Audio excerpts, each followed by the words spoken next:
right, we are joined by Paul Barrett and Heather Hansen with the No on I-522 campaign. So go ahead with up to 5 minutes to present the No position on 522. Okay. Well, first of all, thank you for inviting us here this evening. We appreciate having this opportunity. We're going to share our concerns with you about Initiative 522. I think this initiative is costly and unnecessary. It will cause thousands of familiar products that we all know and have been eating for decades to be either relabeled or reformulated. Companies who don't wish to have a warning label on their product will have to reformulate. Their other alternative is to reformulate using more expensive ingredients. Now, you may have heard last night that a label doesn't cost much. Well, that's true, a label doesn't cost much. But think about a food distribution system. Food distribution doesn't start and stop at state lines. So if you're a company somewhere else in the country making a food product, you now have to run a separate line just for the packages with the Washington label, put them on a separate pallet, keep track of them separately in your inventory system. When you pick the order to go to the regional warehouse, you have to pick it separately, keep track of it separately. It's that duplicate registration or tracking system, an inventory system that really drives up costs. It's unnecessary because if you want food that's produced without using biotechnology, and that's what we're talking about here, biotechnology, it's the same technology that's used in medicine. We already have a label for that. You can look for the organic label. That system's already in place. The American Medical Association, World Health Organization, National Academy of Sciences, Food and Drug Administration, even the European Commission all say there's no reason to label. There are no health concerns. But, you know, let's talk about farms, because agriculture is a huge industry in this state. Paul and I both grew up on farms, and agriculture groups across the state of Washington all oppose this initiative. They are concerned about the increased paperwork, the increased liability, and that it limits their opportunity to use new technology. You know what they love about this is how easy it makes farming and how they can save diesel, save on inputs. The people using the herbicide-tolerant crops just love it from a farming perspective. The initiative creates a new bureaucracy within the Department of Health. Our greatest concern about that is that it creates an additional competition for scarce tax dollars.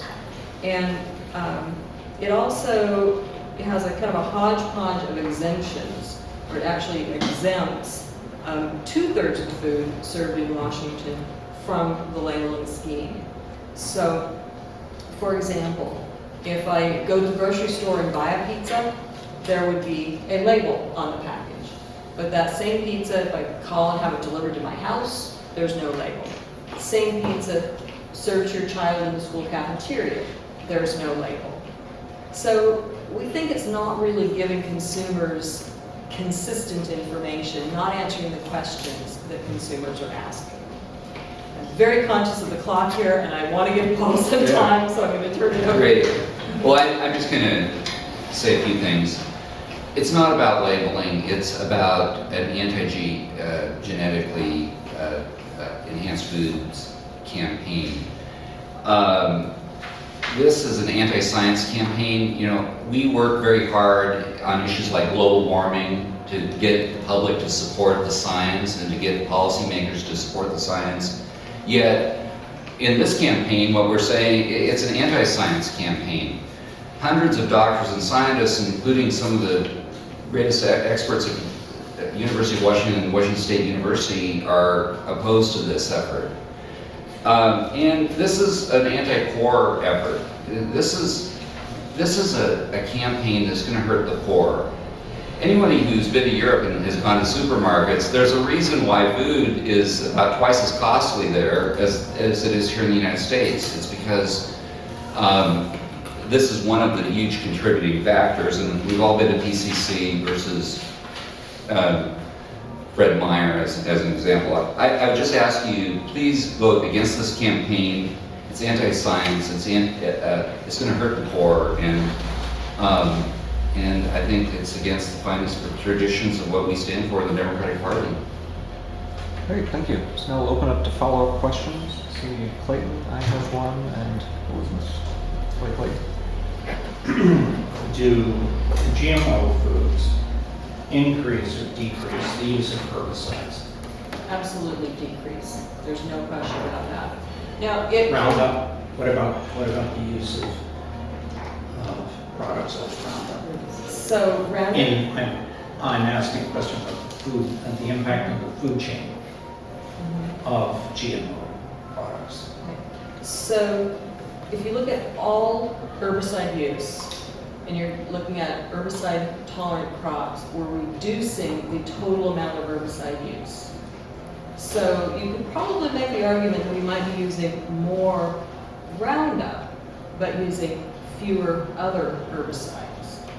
So, and Roundup is simply one brand name, but, and there are different herbicides out there. But overall, it is definitely reducing herbicide use. And let me give you a great example. We grow a lot of canola in Washington, and virtually all of the canola grown in Washington is herbicide tolerant. And those growers, I could take you to Eastern Washington right now and introduce you to growers that love it, because rather than spraying 4 and 5 times to control weeds, they spray once and they're done. They're saving 75% on their diesel bill, 75% fewer emissions, diesel emissions into the atmosphere, less soil compaction, less erosion, and 75% less herbicide.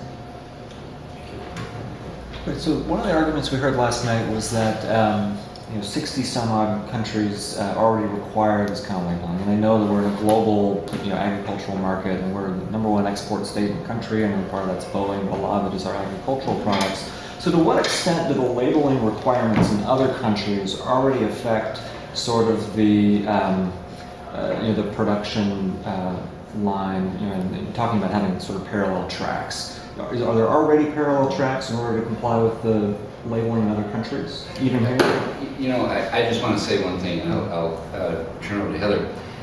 This is not about adding GMO to the ingredients label. This is a warning label on the front of these products, and I just want to make that abundantly clear. So in many countries they have GMO products are in the ingredient label and whatnot, but that's not what this campaign is about. So to go back to exporting, it has not been an issue at all. We export crops from Washington around the world and have had no concerns. And we hand out the list of agricultural organizations that are opposed to this initiative, because across the board they're opposed. I think I think I missed the very first part of your question. I wanted to answer that. Last night in the argument we heard there were 60 some odd countries that are already doing this, and so I guess my question was, is it not as expensive because those costs are already there to comply with these other countries? Well, one of the things that is very unique about this is we would be the only state in this country with this type of requirement. So when you look at a country, and remember what I said about food distribution systems, so if you have a food distribution system within an entire country and you make a change that affects the entire country, that's less dramatic than when you cut off one little corner from the rest of the country. Our state lines aren't like country borders, so that's why it would have a greater impact here. Okay, Elizabeth? So actually there's like 22 states that are considering this, so it isn't like we would be the only one. Out of 23, most likely others will be doing it. And there are a couple of states that have passed it, although they have to have states surrounding their borders to pass it before it actually becomes effective. But I had a question about you're saying some of these arbitrary things like food that you buy in a restaurant, pizza you buy in a restaurant doesn't have to be labeled, but the pizza in the store does. Well, we already have that issue with most restaurants where it doesn't have to be labeled saying how much sodium is in the food, how much hydrogenated oils are in the food. So that's the same. It isn't like it's an arbitrary thing, because we already don't require, unless they're a big chain, then we do have some requirements for labels. But if they're not, then we don't have the requirement that restaurants or the deli label foods anyway. So, Well, I think your question is what I guess is about the it's exemptions, because there are actually a lot more than just restaurant exemptions, and I don't know, Heather. well, there's the alcohol exemption, but that's Well, no, governed no, by no. a completely Can I different. give you an example that I think is interesting using cheese? Virtually all cheese is made with an enzyme called chymosin. And chymosin was developed through biotechnology. It is a genetically modified enzyme. But all dairy products are exempt. So even though it is made with using biotechnology, it would not be labeled because it's a dairy product. Vegetarian cheese made with soy products would be labeled if the soy is herbicide tolerant. So you get this real confusing mixture of what is and isn't. Evan and then David, and then Mary. So, yeah, two questions I'm going to ask first. I guess I will ask a question about the example you talked about it having an impact on the poor, which I absolutely avoid.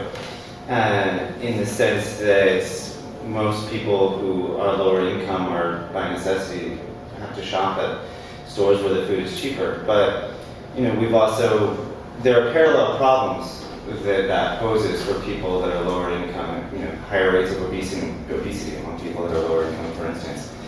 To what extent do you feel like it may be necessary at some point to have a change, that even if there is a temporary impact, that is this not just a shove that we need in the right direction to ultimately be able to provide healthier food for the poor?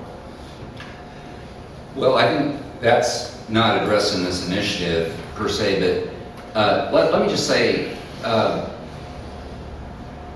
something that will probably happen if this passes is there would be reformulation, because some products will not want to have a big warning label on the front of their food, not because it's unsafe, but because it damages market share, and this is why the proponents want to do this.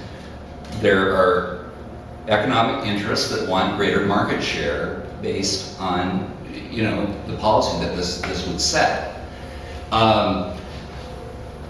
When that reformulation takes place, people will be buying many of the same products reformulated. So as far as fighting obesity and whatnot, cookies are still going to be on the shelf.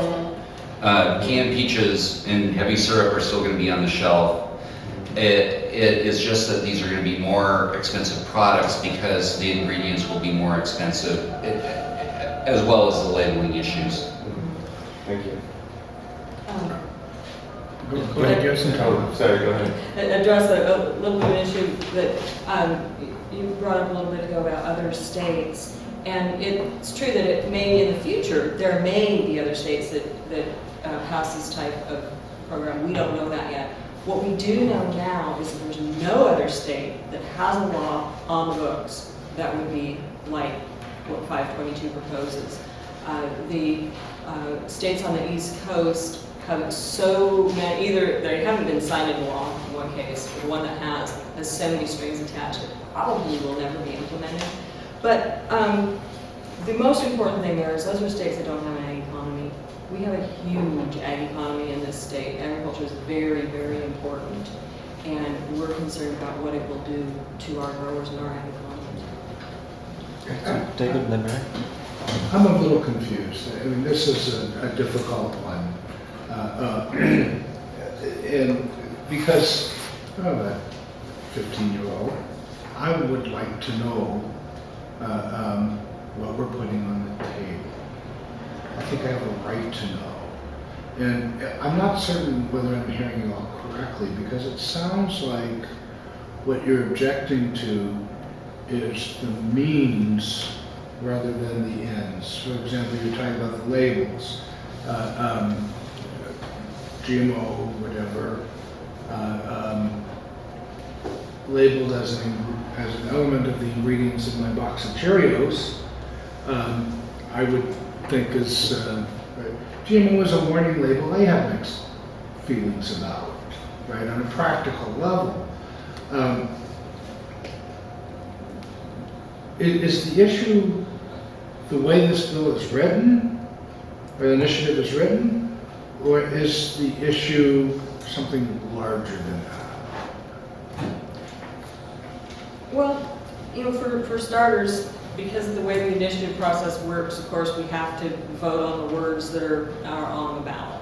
So we are concerned about the way the initiative is written and what it will do to our economy and to our citizens.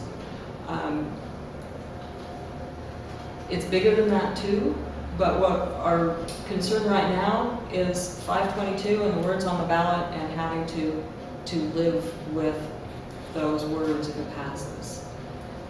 And everything that goes along with that, the bureaucracy, the changed lawsuit standard, it changes the standard for getting standing in a lawsuit. There's just so many pieces and parts of the way it's written that we would have to live with if it passes.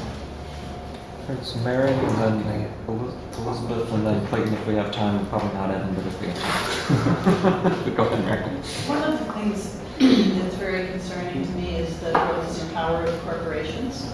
And apparently, Monsanto, for example, once they start selling their seed to a farmer, the farmer has to buy it every year, and it's more expensive.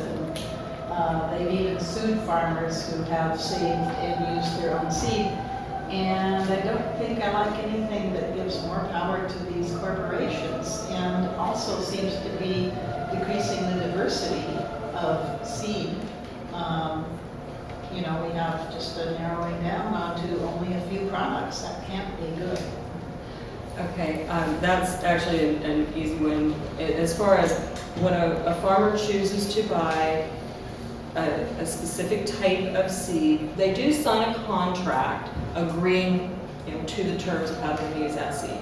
Now, if I buy the seed this year and I don't like the way it happened, I don't like the contract, I don't want to deal with those people, then I don't have to do it next year. I'll go buy seed somewhere else. There's absolutely nothing that ever requires anybody to go back and buy it again, unless they like it and want to go back and buy it again. Now, it is true that the contract does not allow them to save and plant the seed. Which is what farmers have always done. But look at, it's the same, it's patent law, it's the same as music or a play. If you're putting on a performance of a play, you buy the rights to put on that play X number of times. You're not allowed to keep the script and keep doing it year after year unless you pay the royalties. Music, when you download music, you're not allowed, or a movie, you're not allowed to sell it and make money off of that. It's very limited. It's kind of the way our patent and contract system works, and it's to protect the person that put the time and energy into developing that unique product, whether it's music or a play or seed. Narrowing the biodiversity. Actually, we have a huge amount of biodiversity in that more and more people are saving and getting into heirloom seeds. There's a lot more diversity available now than there used to be because of saving the heirloom seeds and more people are growing those types of crops. Now, within commercial agriculture, it's true that people do grow, the crops that are most productive and most profitable for them to grow. But in terms of the garden seed market, there's lots of diversity there. Elizabeth? So, a lot of our crops there's an international market for a lot of our crops. Wheat, apples, other things. So, in a way, having to label it is not going to be more expensive because they have to prove to the international markets that they're non-GMO in the first place, so they have to label them GMO. We just saw that happen in Oregon, where GMO wheat was discovered and Japan stopped trading with the whole Northwest until we could prove that the wheat we sell them is not GMO. So obviously they must have to be doing some sort of labeling already for a lot of these products, apples, that sort of thing. They're not labeling, there is no labeling requirement. When they sell to the EU or Japan, obviously Japan wants some sort of, I think it's important. It's not actually through labeling. All of those products are tested internationally. right, that's And that's- That's part of the international scheme.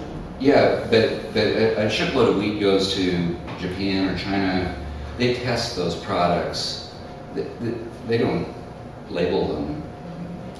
And I think it's important in the situation that happened in Oregon. First of all, the investigation is still ongoing. We don't know what happened there yet. But if this initiative had been in place, it wouldn't have made any difference. It wouldn't have changed that or affected it in any way. So we are about out of time. So if you guys want to take 30 seconds for a closing statement, go ahead. Okay. I think I can maybe best do this telling one little story. Washington's the #1 raspberry growing state in the nation. And we have a lot of growers who are also small processors. A lot of our raspberry growers freeze the berries, and when they do that, they add sugar. And most sugar comes from herbicide-tolerant sugar beets. So if this passes, all of those great Washington-grown raspberries are going to have a label on the package that says GMO. And that's really sad. That's sad for our growers, and that it would frighten people away from eating something that is so wholesome and so tasty. Great.